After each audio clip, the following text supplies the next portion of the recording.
Hello, and welcome to another episode of the Western Canon Challenge, where we are reading the entirety of the Western literary canon out loud. Today we are continuing in Erewhon by Samuel Butler. We are on chapter 23, entitled The Book of the Machines.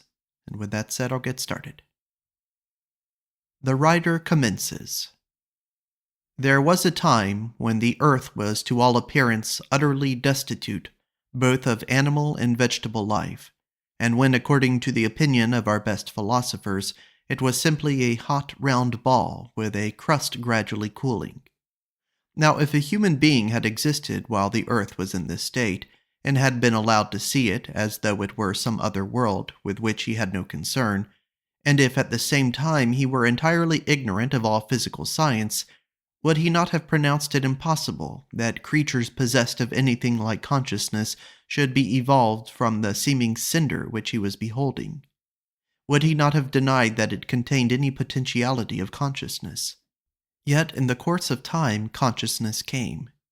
Is it not possible then that there may be even yet new channels dug out for consciousness, though we can detect no signs of them at present?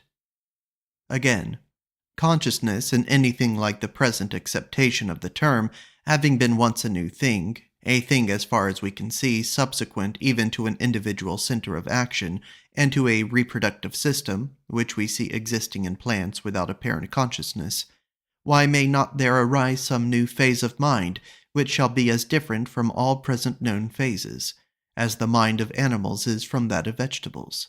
It would be absurd to attempt to define such a mental state, or whatever it may be called, inasmuch as it must be something so foreign to man that his experience can give him no help towards conceiving its nature. But surely, when we reflect upon the manifold phases of life and consciousness which have been evolved already, it would be rash to say that no others can be developed, and that an animal life is the end of all things. There was a time when fire was the end of all things, another when rocks and water were so. The writer, after enlarging on the above for several pages, proceeded to inquire whether traces of the approach of such a new phase of life could be perceived at present, whether we could see any tenements preparing which might in a remote futurity be adapted for it, whether in fact the primordial cell of such a kind of life could be now detected upon earth. In the course of his work he answered this question in the affirmative, and pointed to the higher machines. There is no security, to quote his own words, against the ultimate development of mechanical consciousness, and the fact of machines possessing little consciousness now. A mollusk has not much consciousness. Reflect upon the extraordinary advance which machines have made during the last few hundred years, and note how slowly the animal and vegetable kingdoms are advancing. The more highly organized machines are creatures not so much of yesterday as of the last 5 minutes, so to speak, in comparison with past time. Assume for the sake of argument that conscious beings have existed for some 20 million years. See what strides machines have made in the last 1,000. May not the world last 20 million years longer? If so, what will they not in the end become? Is it not safer to nip the mischief in the bud and to forbid them further progress? But who can say that the vapor engine has not a kind of consciousness? Where does consciousness begin, and where end? Who can draw the line? Who can draw any line? Is not everything interwoven with everything? Is not machinery linked with animal life in an infinite variety of ways? The shell of a hen's egg is made of a delicate white ware, and is a machine as much as an egg cup is. The shell is a device for holding the egg, as much as the egg cup for holding the shell. Both are phases of the same function. The hen makes the shell in her inside, but it is pure pottery. She makes her nest outside of herself for convenience sake, but the nest is not more of a machine than the eggshell is. A quote-unquote machine is only a device. Then, returning to consciousness and endeavoring to detect its earliest manifestations, the writer continued, There is a kind of plant that eats organic food with its flowers. When a fly settles upon the blossom, the petals close upon it and hold it fast till the plant has absorbed the insect into its system. but they will close on nothing but what is good to eat. Of a drop of rain or a piece of stick will they take no notice. Curious, that so unconscious a thing that should have a keen eye to its own interest. If this is unconsciousness, where is the use of consciousness? Shall we say that the plant does not know what it is doing merely because it has no eyes or ears or brains? If we say that it acts mechanically, and mechanically only, shall we not be forced to admit that sundry other and apparently very deliberate actions are also mechanical?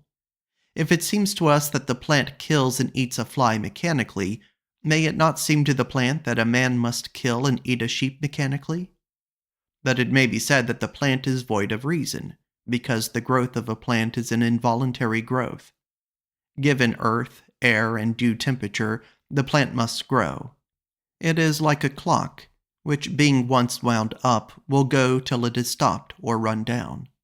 It is like the wind blowing on the sails of a ship. The ship must go when the wind blows it. But can a healthy boy help growing if he have good meat and drink and clothing? Can anything help going as long as it is wound up, or go on after it is run down? Is there not a winding up process everywhere? Even a potato in a dark cellar has a certain low cunning about him which serves him in excellent stead. He knows perfectly well what he wants and how to get it. He sees the light coming from the cellar window, and sends his shoots crawling straight thereto. They will crawl along the floor and up the wall and out of the cellar window. If there be a little earth anywhere on the journey, he will find it use for his own ends. What deliberation he may exercise in the matter of his roots when he is planted in the earth is a thing unknown to us. But we can imagine him saying, "I will have a tuber here and a tuber there, and I will suck whatever advantage I can from all my surroundings. This neighbor I will overshadow, and that I will undermine, and what I can do shall be the limit of what I will do. He that is stronger and better placed than I shall overcome me, and him that is weaker I will overcome." The potato says these things by doing them, which is the best of languages. What is consciousness, if this is not consciousness? We find it difficult to sympathize with the emotions of a potato. So we do with those of an oyster. Neither of these things make a noise on being boiled or opened, and noise appeals to us more strongly than anything else, because we make so much about our own sufferings. Since then, they do not annoy us by any expression of pain, we call them emotionless, and so qua mankind they are, but mankind is not everybody.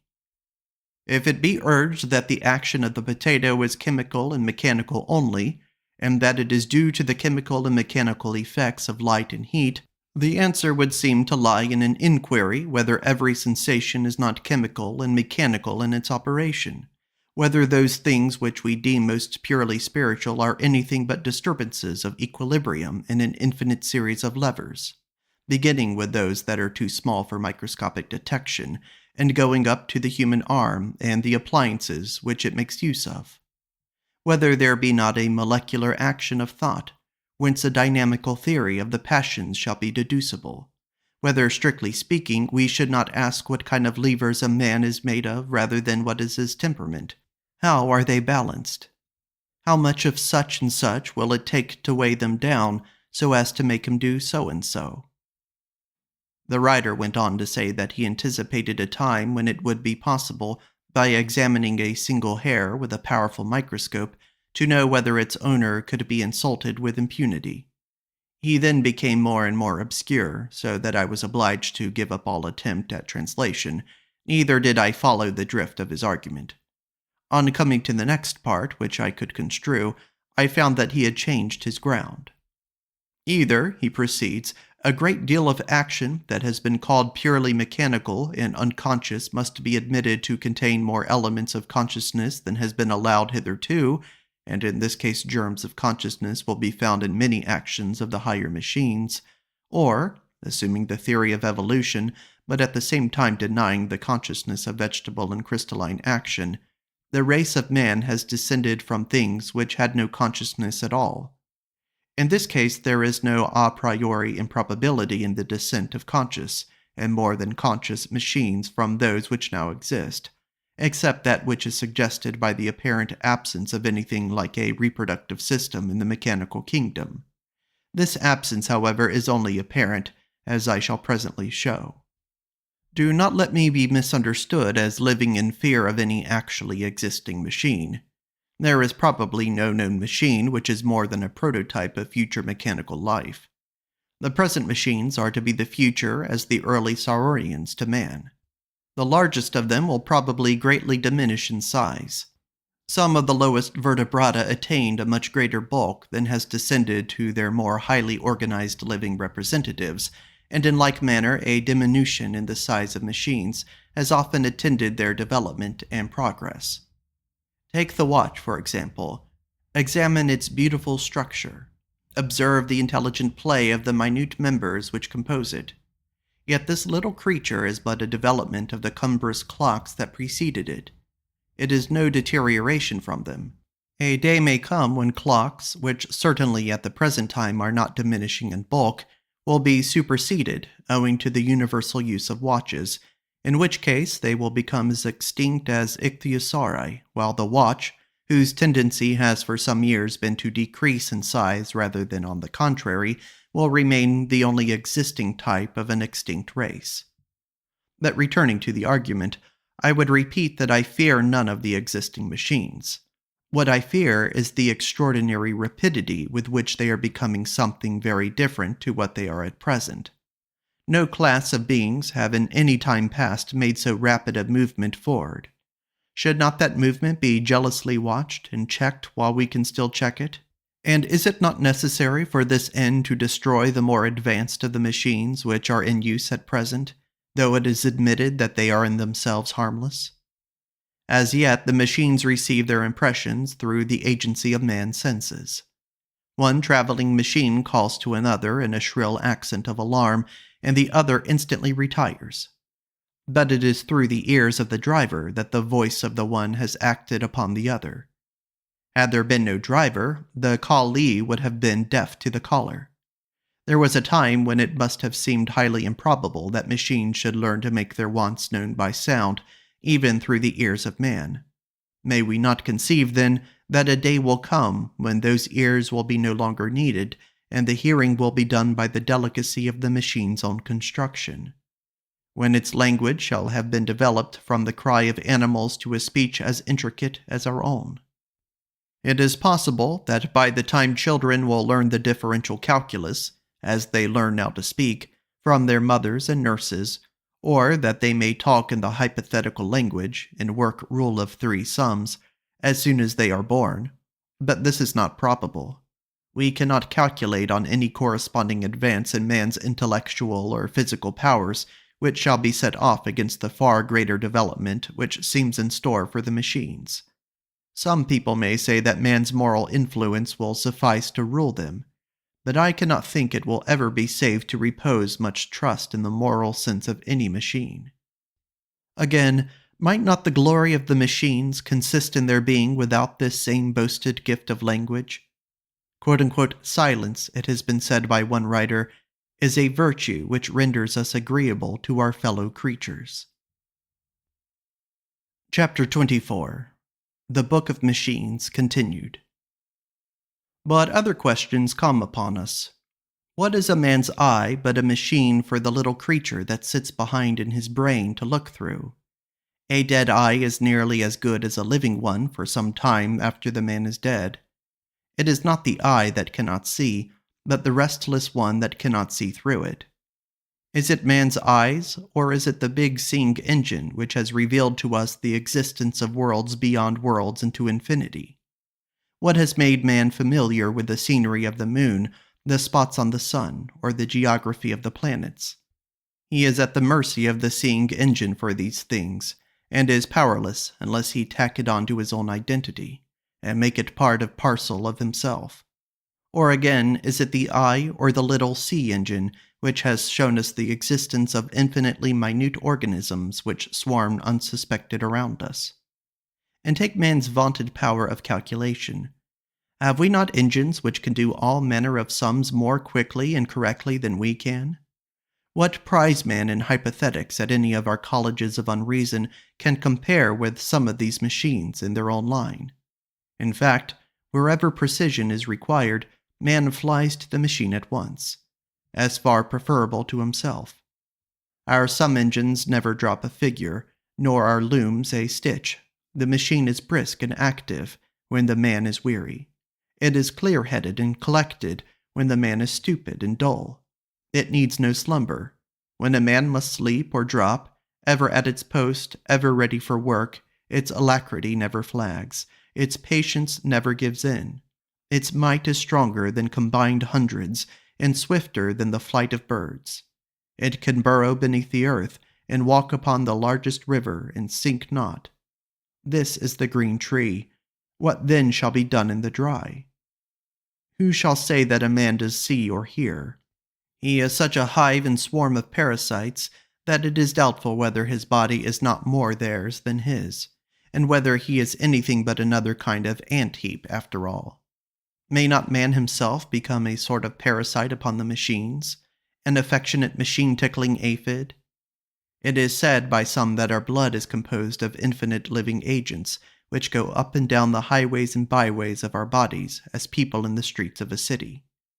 When we look down from a high place upon crowded thoroughfares, is it possible not to think of corpuscles of blood traveling through veins and nourishing the heart of the town?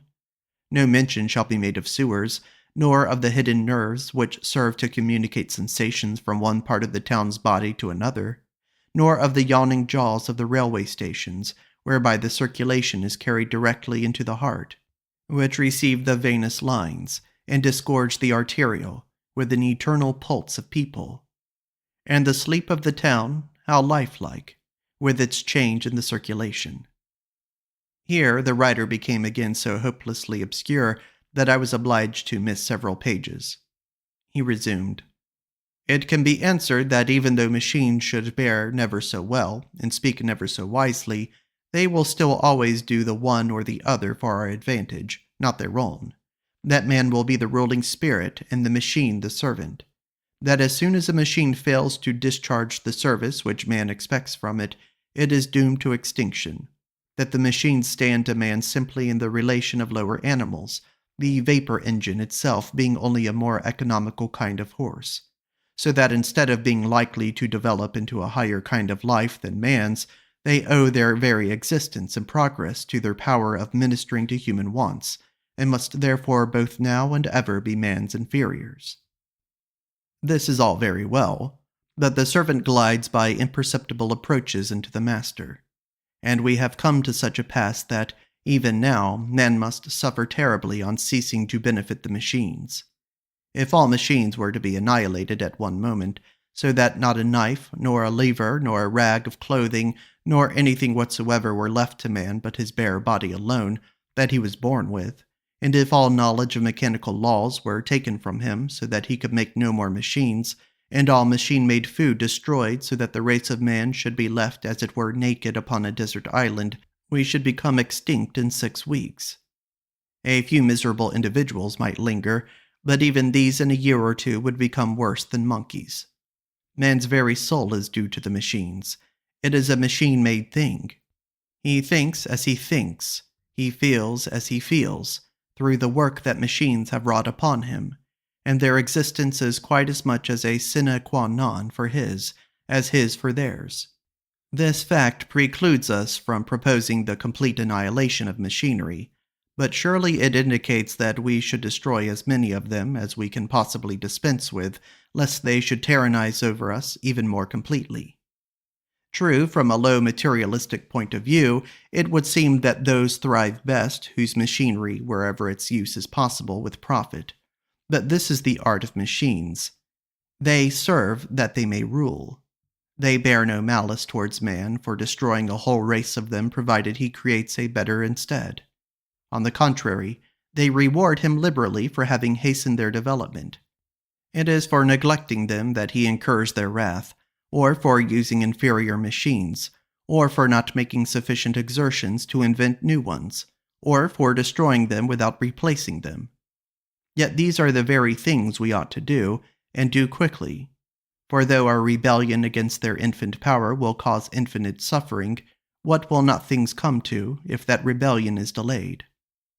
They have preyed upon man's groveling preference for his material over his spiritual interests, and have betrayed him into supplying that element of struggle and warfare without which no race can advance. The lower animals progress because they struggle with one another. The weaker die, the stronger breed and transmit their strength. The machines, being of themselves unable to struggle, have got man to do their struggling for them. As long as he fulfills this function duly, all goes well with him. At least he thinks so. But the moment he fails to do his best for the advancement of machinery by encouraging the good and destroying the bad, he is left behind in the race of competition.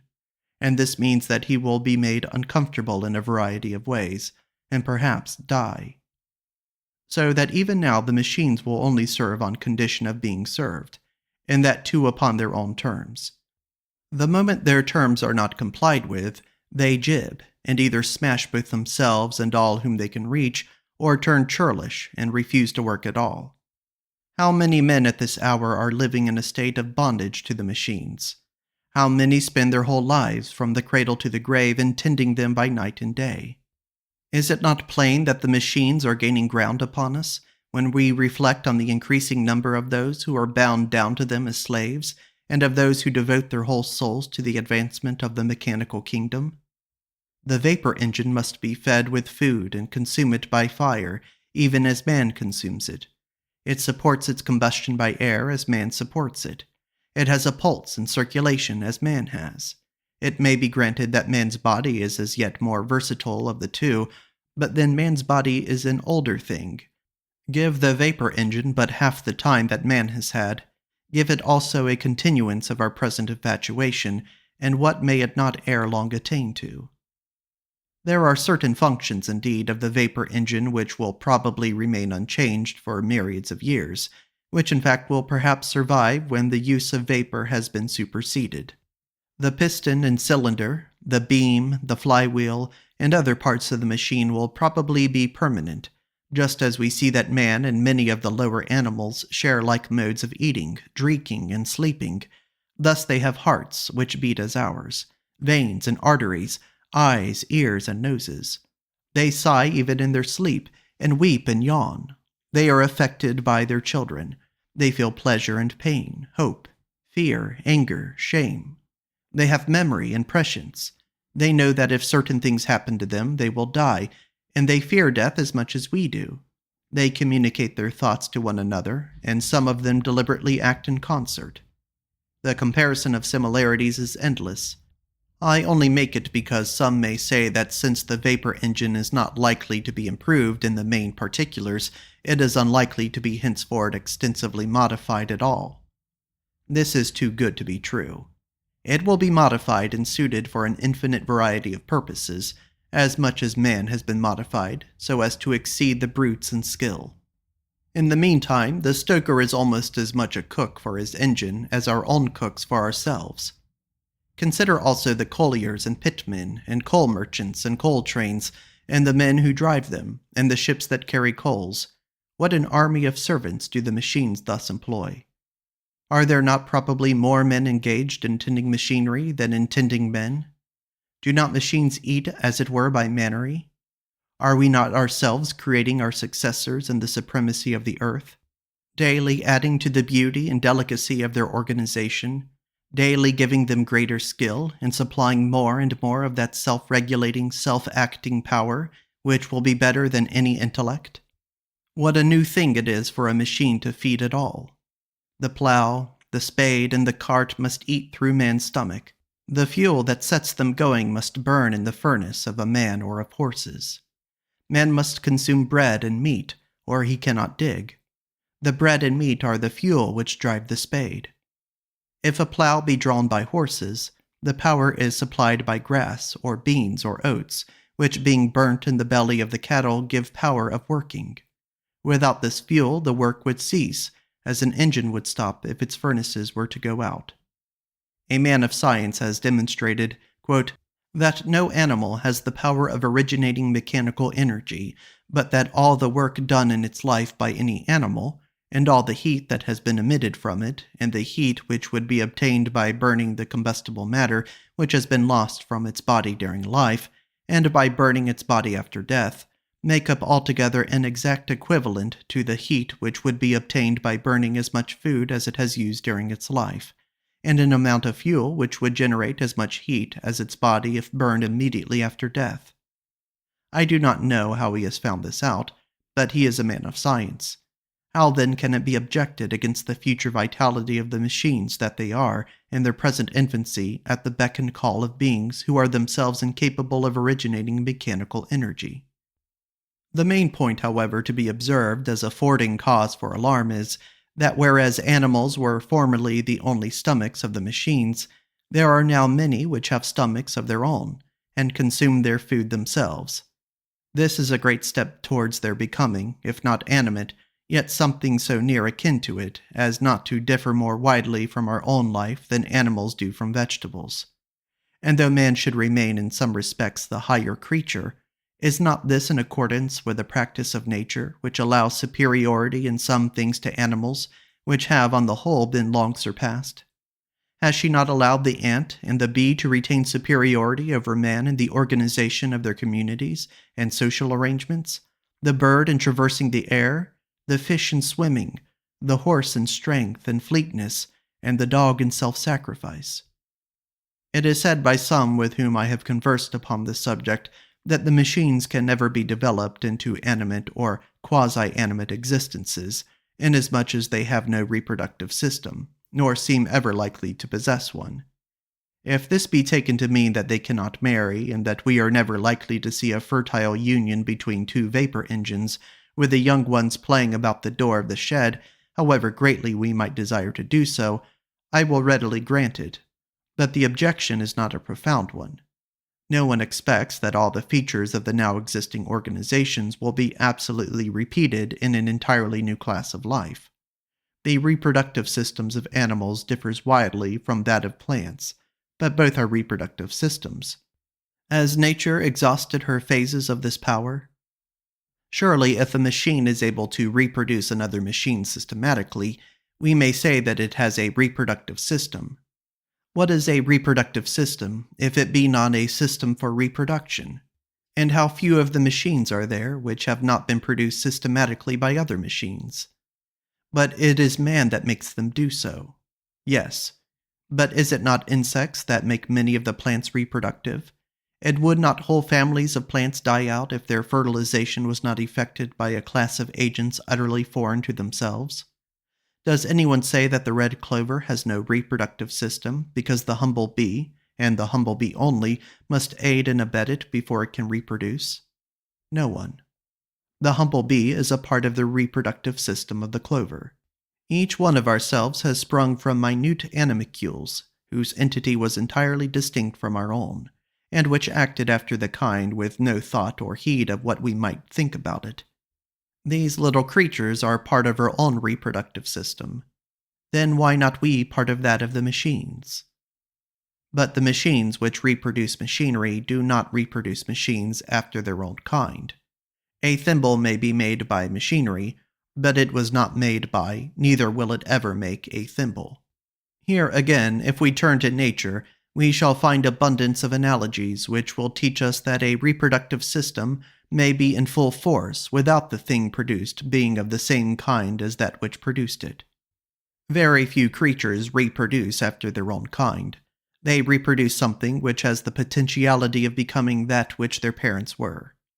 Thus the butterfly lays an egg, which egg can become a caterpillar, which caterpillar can become a chrysalis, which chrysalis can become a butterfly.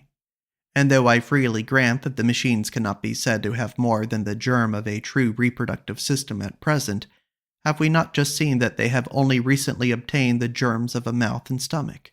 And may not some stride be made in the direction of true reproduction, which shall be as great as that which has been recently taken in the direction of true feeding? It is possible that the system, when developed, may be in many cases a vicarious thing. Certain classes of machines may be alone fertile, while the rest discharge other functions in the mechanical system, just as the great majority of ants and bees have nothing to do with the continuation of their species, but get food and store it, without thought of breeding. One cannot expect the parallel to be complete, or nearly so. Certainly not now, and probably never.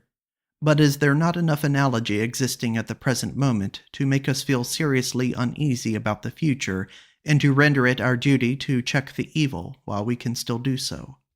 Machines can, within certain limits, beget machines of any class, no matter how different to themselves. Every class of machines will probably have its special mechanical breeders, and all the higher ones will owe their existence to a large number of parents, and not to two only. We are misled by considering any complicated machine as a single thing. In truth, it is a city or society, each member of which was bred truly after its kind. We see a machine as a whole. We call it by a name and individualize it. We look at our own limbs, and know that the combination forms an individual which springs from a single center of reproductive action. We therefore assume that there can be no reproductive action which does not arise from a single center. But this assumption is unscientific, and the bare fact that no vapor engine was ever made entirely by another, or two others, of its own kind, is not sufficient to warrant us in saying that vapor engines have no reproductive system. The truth is that each part of every vapor engine is bred by its own special breeders, whose function it is to breed that part, and that only, while the combination of the parts into a whole forms another department of the mechanical reproductive system, which is at present exceedingly complex and difficult to see in its entirety. Complex now, but how much simpler and more intelligibly organized may it not become in another 100,000 years, or in 20,000? For man at present believes that his interest lies in that direction. He spends an incalculable amount of labor and time and thought in making machines breed always better and better. He has already succeeded in effecting much that at one time appeared impossible, and there seems no limits to the results of accumulated improvements if they are allowed to descend with modification from generation to generation. It must always be remembered that man's body is what it is through having been molded into its present shape by the chances and changes of many millions of years, but that his organization never advanced with anything like the rapidity with which that of the machines is advancing. This is the most alarming feature in the case, and I must be pardoned for insisting on it so frequently. Chapter 25. The Book of Machines Concluded. Here followed a very long and untranslatable digression about the different races and families of the then existing machines. The writer attempted to support his theory by pointing out the similarities existing between many machines of a widely different character, which serve to show descent from a common ancestor. He divided machines into their genre, subgenre, species, varieties, subvarieties, and so forth.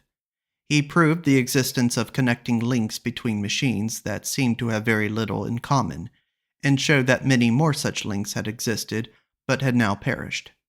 He pointed out tendencies to reversion, and the presence of rudimentary organs which existed in many machines feebly developed and perfectly useless, yet serving to mark descent from an ancestor to whom the function was actually useful.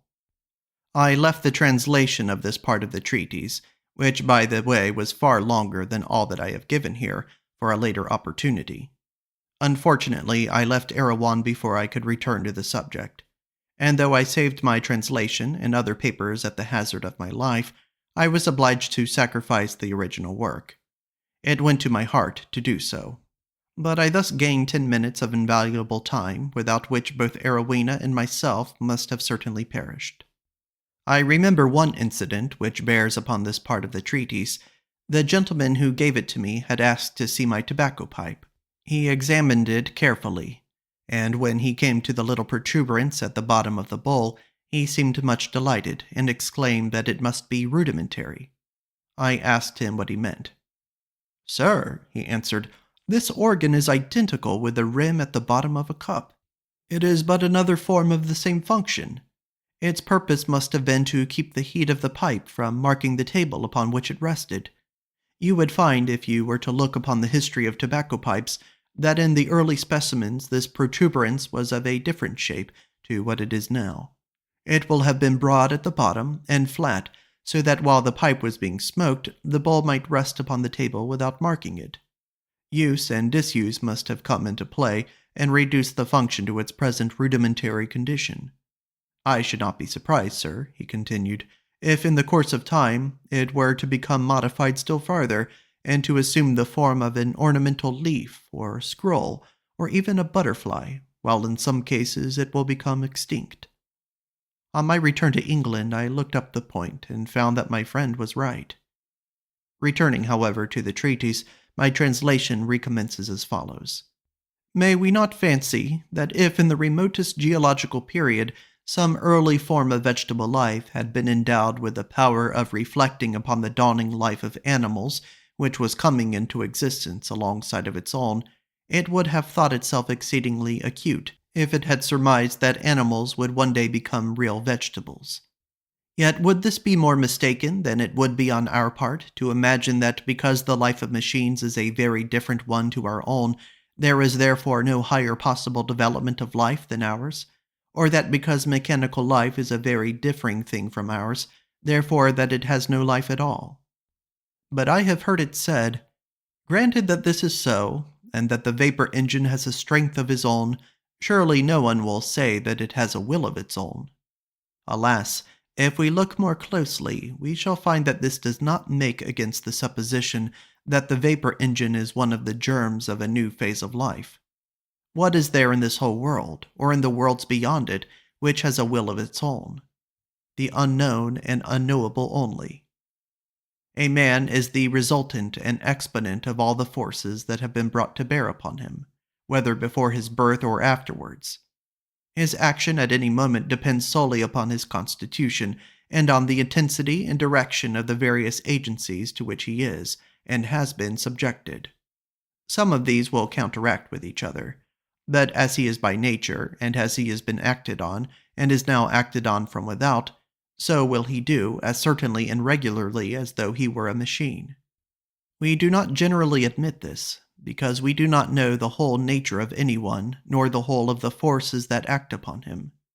We see but a part, and being thus unable to generalize human conduct, except very roughly, we deny that it is subject to any fixed laws at all, and ascribe much both of a man's character and actions to chance or luck or fortune, but these are only words whereby we escape the admission of our own ignorance, and a little reflection will teach us that the most daring flight of the imagination or the most subtle exercise of the reason is as much the thing that must arise, and the only thing that can by any possibility arise at the moment of its arising, as the falling of a dead leaf when the wind shakes it from the tree. For the future depends upon the present, and the present, whose existence is only one of those minor compromises of which human life is full, for it lives only on sufferance of the past and future, depends upon the past, and the past is unalterable. The only reason why we cannot see the future as plainly as the past is because we know too little of the actual past and actual present. These things are too great for us. Otherwise, the future, in its minutest details, would lie spread out before our eyes, and we should lose our sense of time presently by reason of the clearness with which we should see the past and future. Perhaps we should not even be able to distinguish time at all, but that is foreign. What we do know is that the more the past and present are known, the more the future can be predicted, and that no one dreams of doubting the fixity of the future in cases where he is fully cognizant of both past and present, and has had experience of the consequences that followed from such a past and such a present on various occasions. He perfectly well knows what will happen, and will stake his whole fortune thereon. And this is a great blessing, for it is the foundation on which morality and science are built. The assurance that the future is no arbitrary and changeable thing, but that like futures will invariably follow like presents, is the groundwork on which we lay all our plans, the faith on which we do every conscious action of our lives. If this were not so, we should be without a guide. We should have no confidence in acting, and hence we should never act, for there would be no knowing that the results which will follow now will be the same as those which followed before. Who would plow or sow if he disbelieved in the fixity of the future? Who would throw water on a blazing house if the action of water upon fire were uncertain? Men will only do their utmost when they feel certain that the future will discover itself against them if their utmost has not been done. The feeling of such a certainty is a constituent part of the sum of the forces at work upon them, and will act most powerfully on the best and most moral men. Those who are most firmly persuaded that the future is immutably bound up with the present in which their work is lying, will best husband their present, and till it with the greatest care. The future must be a lottery to those who think that the same combinations can sometimes precede one set of results and sometimes another. If their belief is sincere, they will speculate instead of working. These ought to be the immoral men. The others have the strongest spur to exertion in morality, if their belief is a living one. The bearing of all this upon the machines is not immediately apparent, but will become so presently. In the meantime, I must deal with friends who tell me that though the future is fixed as regards inorganic matter, and in some respects with regard to man, yet that there are many ways in which it cannot be considered as fixed.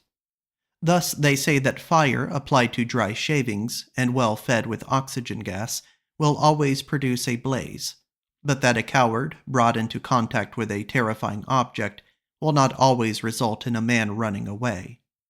Nevertheless, if there be two cowards perfectly similar in every respect, and if they be subjected in a perfectly similar way to two terrifying agents, which are themselves perfectly similar, there are few who will not expect a perfect similarity in the running away, even though 1,000 years intervene between the original combination and its being repeated. The apparently greater regularity in the results of chemical than of human combinations arises from our inability to perceive the subtle differences in human combinations which are never identically repeated. Fire we know, and shavings we know, but no two men were ever or ever will be exactly alike, and the smallest difference may change the whole conditions of the problem. Our registry of results must be infinite before we could arrive at a full forecast of future combinations. The wonder is that there is as much certainty concerning human action as there is, and assuredly the older we grow, the more certain we feel as to what such and such a kind of person will do in given circumstances. But this could never be the case unless human conduct were under the influence of laws, with the working of which we become more and more familiar through experience. If the above is sound, it follows that the regularity with which machinery acts is no proof of the absence of vitality, or at least of germs which may be developed into a new phase of life. At first sight, it would indeed appear that a vapor engine cannot help going when set upon a line of rails with the steam up and the machinery in full play, whereas the man whose business it is to drive it can help doing so at any moment that he pleases, so that the first has no spontaneity, and is not possessed of any sort of free will, while the second has and is. This is true up to a certain point. The driver can stop the engine at any moment that he pleases, but he can only please to do so at certain points which have been fixed for him by others, or in the case of unexpected obstructions which force him to please to do so. His pleasure is not spontaneous. There is an unseen choir of influences around him which makes it impossible for him to act in any other way than one. It is known beforehand how much strength must be given to these influences, just as it is known beforehand how much coal and water are necessary for the vapor engine itself. And curiously enough, it will be found that the influences brought to bear upon the driver are of the same kind as those brought to bear upon the engine, that is to say, food and warmth. The driver is obedient to his masters, because he gets food and warmth from them, and if these are withheld or given in insufficient quantities, he will cease to drive. In like manner, the engine will cease to work if it is insufficiently fed. The only difference is that the man is conscious about his wants, and the engine, beyond refusing to work, does not seem to be so. But this is temporary, and has been dealt with above. Accordingly, the requisite strength being given to the motives that are to drive the driver, There has never or hardly ever been an instance of a man stopping his engine through wantonness, but such a case might occur. Yes, and it might occur that the engine should break down. But if the train is stopped from some trivial motive, it will be found either that the strength of the necessary influences has been miscalculated, or that the man has been miscalculated in the same way as an engine may break down from an unsuspected flaw. But even in such a case, there will have been no spontaneity. The action will have had its true parental causes. Spontaneity is only a term for man's ignorance of the gods. Is there then no spontaneity on the part of those who drive the driver? He followed an obscure argument upon this subject, which I have thought it best to omit. The writer resumes, "After all, then it comes to this, that the difference between the life of a man and that of a machine is one rather of degree than of kind, though differences in kind are not wanting.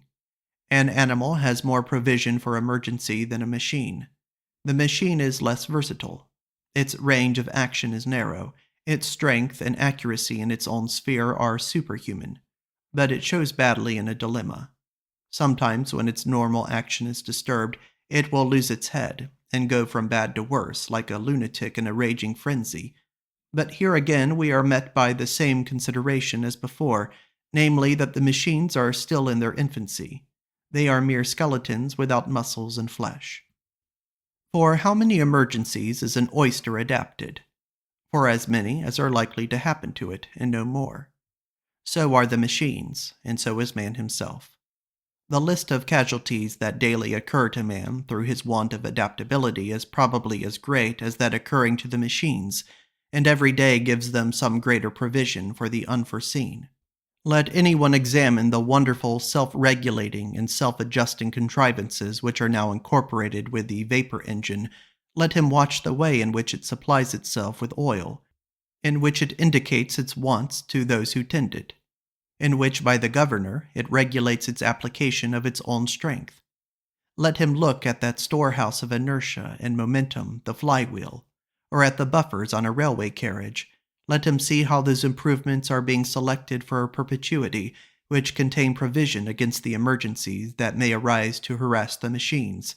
And then let him think of 100,000 years, and the accumulated progress which they will bring unless man can be awakened to a sense of his situation, and of the doom which he is preparing for himself. Footnote. Since my return to England, I have been told that those who are conversant about machines use many terms concerning them which show that their vitality is here recognized, and that a collection of expressions in use among those who attend on steam engines would be no less startling than instructive. I am also informed that almost all machines have their own tricks and idiosyncrasies, that they know their drivers and keepers, and that they will play pranks upon a stranger.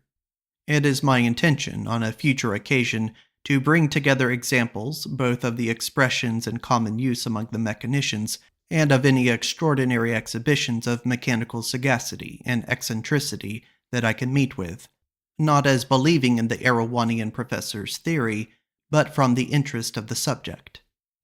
End footnote. The misery is that man has been blind so long already. In his reliance upon the use of steam, he has been betrayed into increasing and multiplying. To withdraw steam power suddenly will not have the effect of reducing us to the state in which we were before its introduction. There will be a general break-up in time of anarchy, such as has never been known. It will be as though our population were suddenly doubled, with no additional means of feeding the increased number.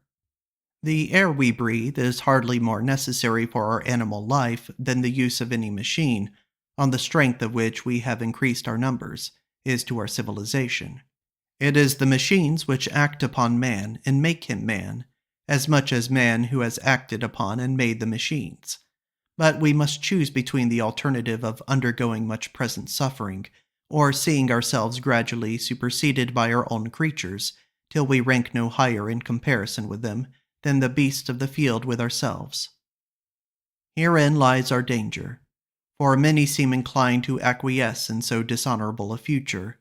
They say that although man should become to the machines what the horse and dog are to us, yet that he will continue to exist, and will probably be better off in a state of domestication under the beneficent rule of the machines than in his present wild condition. We treat our domestic animals with much kindness. We give them whatever we believe to be the best for them, and there can be no doubt that our use of meat has increased their happiness rather than detracted from it. In like manner, there is reason to hope that the machines will use us kindly, for their existence will be in a great measure dependent upon ours. They will rule us with a rod of iron, but they will not eat us. They will not only require our services in the reproduction and education of their young, but also in waiting upon them as servants, and gathering food for them, and feeding them, and restoring them to health when they are sick, and in either burying their dead or working up their deceased members into new forms of mechanical existence. The very nature of the motive power which works the advancement of the machines precludes the possibility of man's life being rendered miserable as well as enslaved. Slaves are tolerably happy if they have good masters, and the revolution will not occur in our time, nor hardly in 10,000 years, or in 10 times that.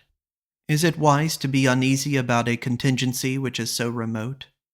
Man is not a sentimental animal where his material interests are concerned, and though here and there some ardent soul may look upon himself and curse his fate that he was not born a vapor engine, yet the mass of mankind will acquiesce in any arrangement which gives them better food and clothing at a cheaper rate, and will refrain from yielding to unreasonable jealousy merely because there are other destinies more glorious than their own. The power of custom is enormous, and so gradual will be the change that man's sense of what is due to himself will be at no time rudely shocked. Our bondage will steal upon us noiselessly and by imperceptible approaches. Nor will there ever be such a clashing of desires between man and machines as will lead to an encounter between them. Among themselves, the machines will war eternally, but they will still require man as the being through whose agency the struggle will be principally conducted.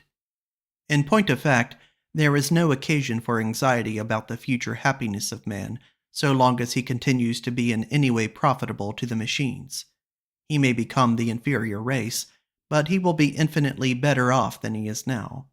Is it not then both absurd and unreasonable to be envious of our benefactors? And should we not be guilty of consummate folly if we were to reject advantages which we cannot obtain otherwise, merely because they involve a greater gain to others than to ourselves? With those who can argue in this way, I have nothing in common. I shrink with as much horror from believing that my race can ever be superseded or surpassed, as I should from believing that even at the remotest period my ancestors were other than human beings. Could I believe that 100,000 years ago a single one of my ancestors was another kind of being to myself, I should lose all self-respect, and take no further pleasure or interest in life. I have the same feeling with regard to my descendants, and believe it to be one that will be felt so generally that the country will resolve upon putting an immediate stop to all further mechanical progress, and upon destroying all improvements that have been made for the last 300 years. I would not urge more than this. We may trust ourselves to deal with those that remain, and though I should prefer to have seen the destruction include another 200 years, I am aware of the necessity for compromising, and would so far sacrifice my own individual convictions as to be content with 300. Less than this will be insufficient. This was the conclusion of the attack which led to the destruction of machinery throughout Erewhon. There was only one serious attempt to answer it. Its author said that machines were to be regarded as a part of man's own physical nature, being really nothing but extracorporeal limbs. Man, he said, was a machinate mammal. The lower animals keep all their limbs at home in their own bodies, but many of man's are loose and lie about detached, now here and now there in various parts of the world, some being kept always handy for contingent use, and others being occasionally hundreds of miles away. A machine is merely a supplementary limb. This is the be-all and end-all of machinery.